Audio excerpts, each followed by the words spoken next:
You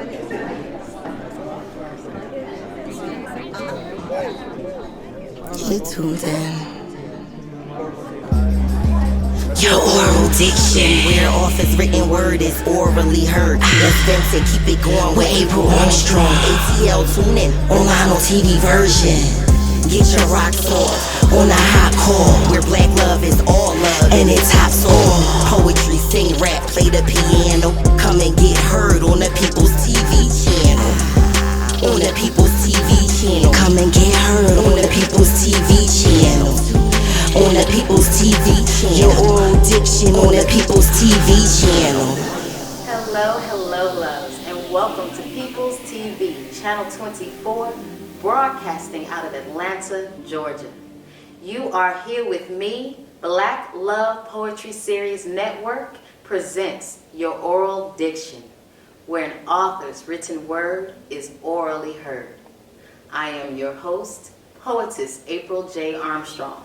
And this hour joining me is none other than shock, jock, hype man, the incomparable Akil Ali himself.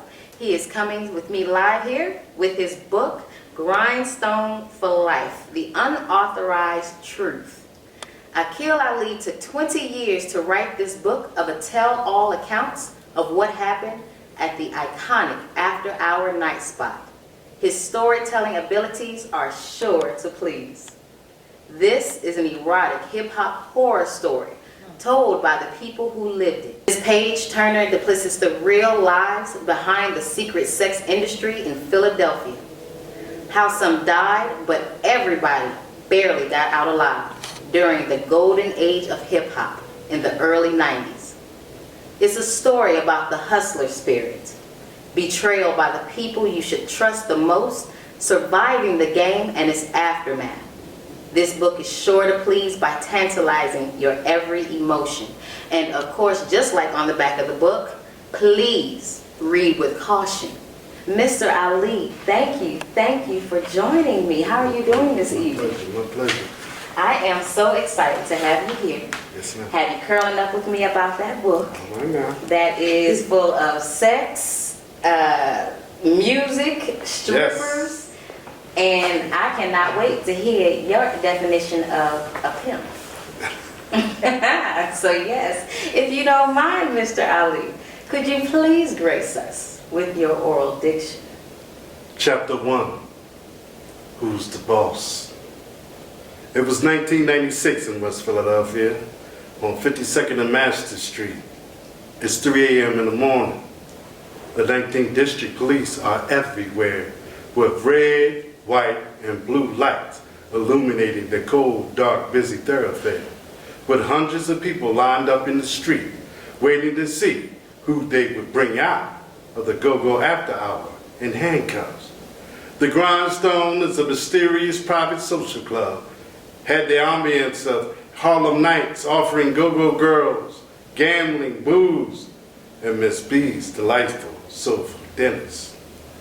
Authorities searched and questioned every patron inside. The number one question, who's the boss? Each patron was questioned one by one and had to show ID. Officers poured out top shelf liquor, ice cold imported beer. The search produced 2 matching 12-gauge shotguns, equipped with laser sights, a couple of pistols, several knives, countless bags of illicit drugs. Several patients emptied their pockets to avoid charges. Little did they know, 5-0 wasn't concerned with the petty contraband. Who's the boss? They asked again. The Kingston Dread, arguing with police, answered, I just played a record spot. He couldn't explain why half-naked women were jumping off hard pricks, doing lap dances or tricks, scrambling in the dressing room, pulling their ID out of their dance bag. That's all hiding small caliber pistols, knives. The big grade was here and plans to make big money for tonight was over. The club's DJ had the most to lose. His personal DJ equipment would not be confiscated by police if he could only answer this one question. Who's the boss? Amongst the patrons sitting at the bar was an older lady named Miss B. She's dressed in African attire, sipping Coke 45 when police asked her, "Who's the boss, miss?" "We know you know." She simply replied, "I'm a grown-ass woman. I don't know shit." Miss B was puffing on a Newport cigarette. She slowly put it out, calmly walked out the building untouched with 7,000 secretly stashed away in her purse. That was the night's bar and food revenues. The police figured that out when the donut patrol finally checked the register. Oh, that's all you're gonna give us? You gonna stop right there? That's right there. That's all it takes. Oh, I have to know. Who's the boss? Yours truly. Yours truly. She's Daisy. So you own the Grindstone Yes, for I life, did. Grindstone. And what was Grindstone? It was in Philadelphia, 1404 North 52nd Street. Originally, it was my father's first dental office when we returned to Philadelphia. So when he moved up the street, it sat empty for a while. I started with the S3P party. Shout out to my old hip hop crew. We used to have dollar parties in there. And then when I got a little older, a friend of mine took me to a go-go club called Fox Valley. It's an iconic go-go club back in the day. I had the rent money in the front pocket. I had the play money in the back pocket. Or vice versa. Yeah, play money in the front pocket, rent money in the back pocket. Needless to say, all the money was gone. And I was like, this is a sweet hustle.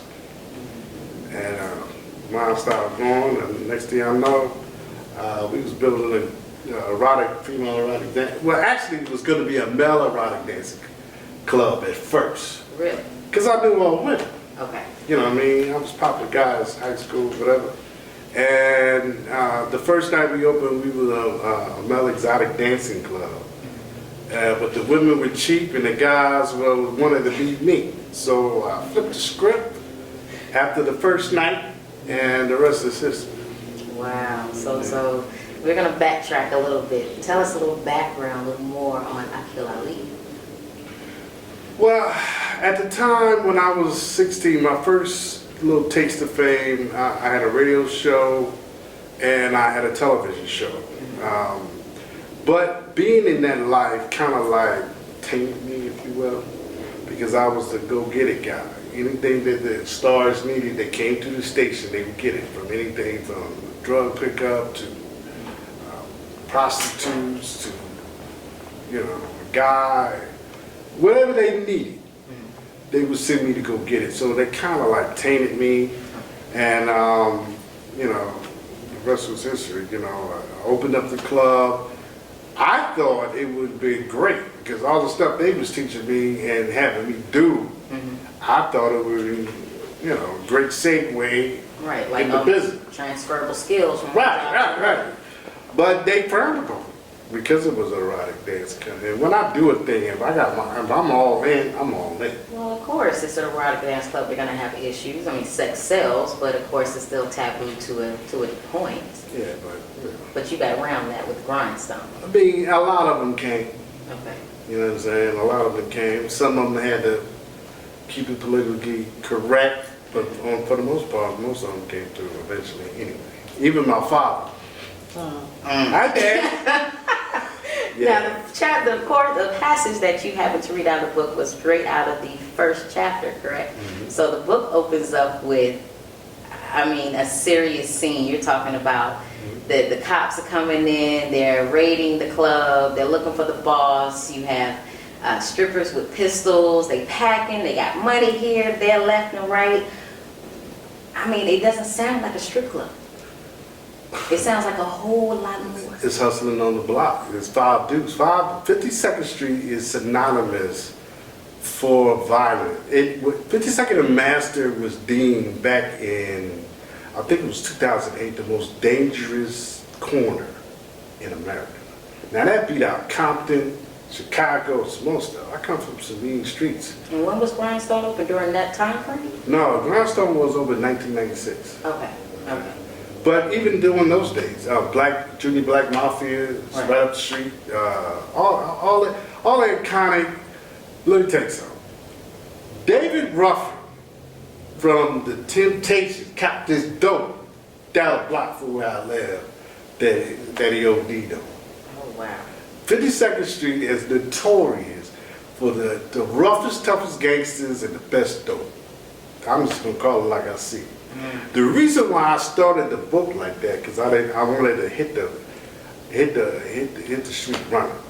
One. Number two is I wanted the reader to be like the cops, walking into the club for the first time, don't know about the life, Right. and then eventually as you read through the story, You pick up on you every pick little up on tidbit. and you like and hate whoever you want to like or hate. Right, because going through the story, you have, you interweave a lot of the what you've dealt with, a lot of your background and history, with a lot of the story of the Grindstone. It sounds very fact-based. True, it doesn't sound embellished as much as I've read some other books that are fact-based, but it just seems that you have managed to really grasp what happened with these ladies. I don't even want to call them strippers, because you didn't look at them as strippers. You looked at them as family.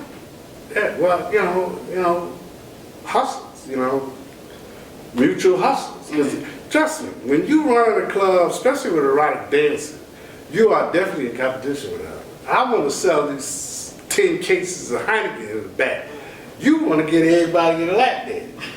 The other person want to sell all this dope out of his pocket. This guy want to do this. This guy, yeah, listen, we all in competition. We all hustling together. We all making money.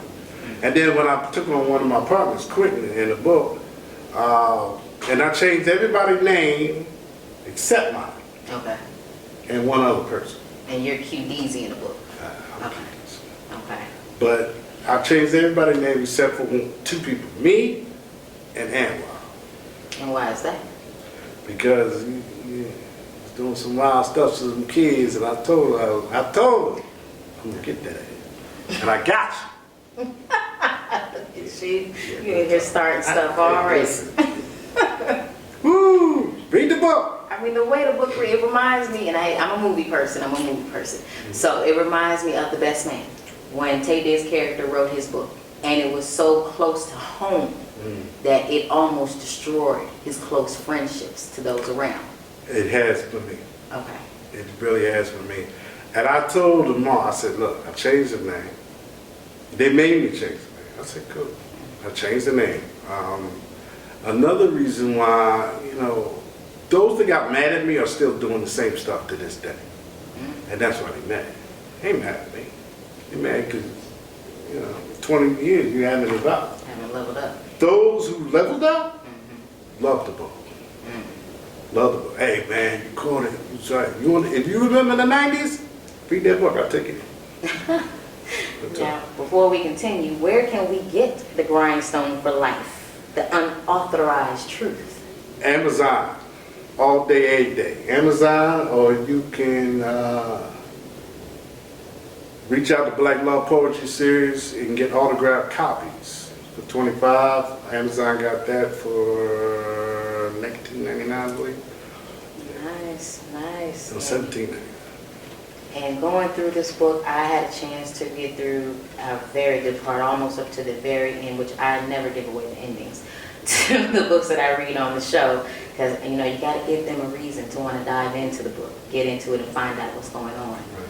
But for me, reading the book, it was kind of hard to read some of these ladies' stories, because it really took them through twists, turns, emotions. I mean, when I was speaking with Cinnamon Brown earlier, and we were discussing her book, Poetically Speaking, Truth, Love, Lies, and Disappointments. The three ladies in that book, one of them, Pauline, it was like her truth. I mean, it really took her through real situations that you could relate to. That's what I'm getting at. It was very relatable. And a lot of these ladies, even though they were strippers, it's still relatable. It still hit home. Yeah, I mean, it's no different than a young guy going out here to these corners and want to sell drugs. Right. You know what I'm saying? Or stick up kid. I do bank robberies in that book. QC is in that book. And he used to hide out when they was looking for his ass after they killed the cop, he used to hide out in our club. You know what I'm saying? When they were investigating us about to bust up, they saw him, and that's, you know, the rest is history. Turn their attention to him. Right. Okay. So it's like, and he was my first baller, by the way. Okay. He, you know, different situations, it's how you build your clientele, and stars tell stars, money guys, hustlers tell hustlers. So job guys tell guys at the job, hey, yo, that's the spot. They got this, they got that. Right. And I'm telling you, you go in there, man, I had the guys in derbies, suits, ties, the ladies in 20s. Because it didn't read like a strip club or strippers club that I went to, that I would go to. It read more like a gentleman's club, something where they could come and see the ladies, you know, strippers do their thing, but they still got that personal attention. Oh, yeah. So it wasn't just coming in and, you know, dropping the dollars. You actually got a little more than that when you were there. Well, you had to drop the dollars. We didn't play no games. You know what I mean? The security was Brotherhood Security. They're iconic in Philadelphia of locking down most of the clubs down there. And I had the privilege, God rest his soul, Big Wayne. Big Wayne was the head security for Guy and Blackstreet. And 400 pounds, 6'6", boxer judo. And he used just to hang out, play pity pat with my partner. We didn't have to pay him to be there. You know what I mean? Because his queen, his fiance, committed suicide. So he couldn't sleep. So he would come to the club just to hang out. And all he did was play cards. He'd tip a little bit, but you know, he ain't never did nothing crazy. You know what I'm saying?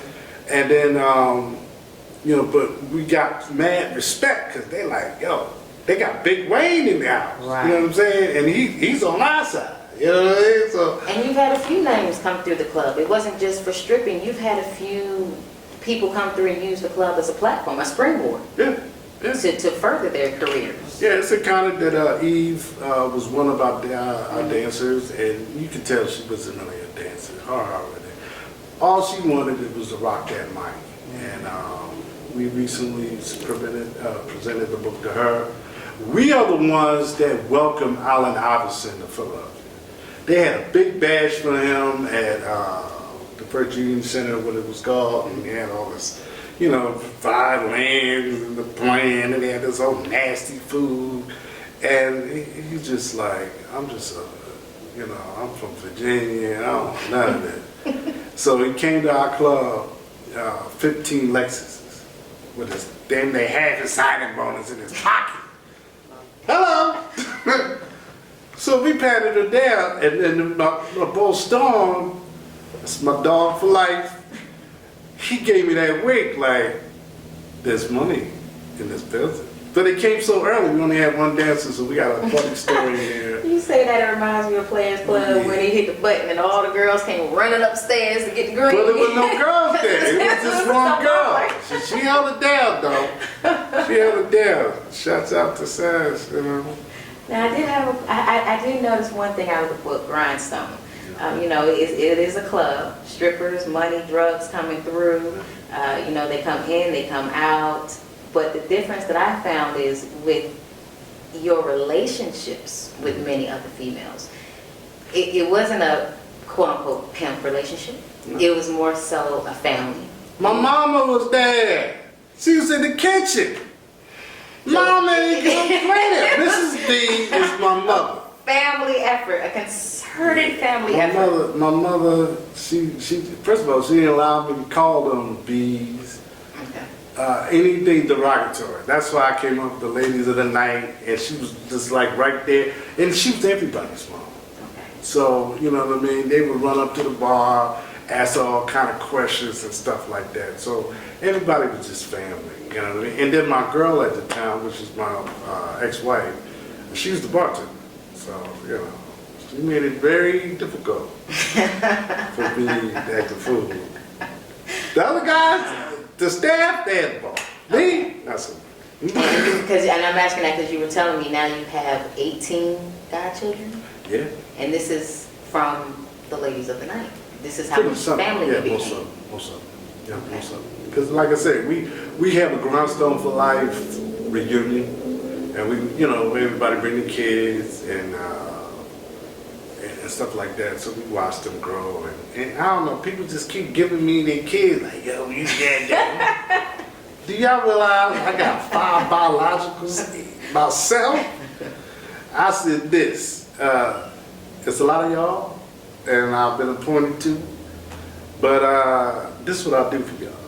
If I see you messing up out there in the streets, I'll let your ass know. That's about all I can do for you. But yeah, take you in, take it out.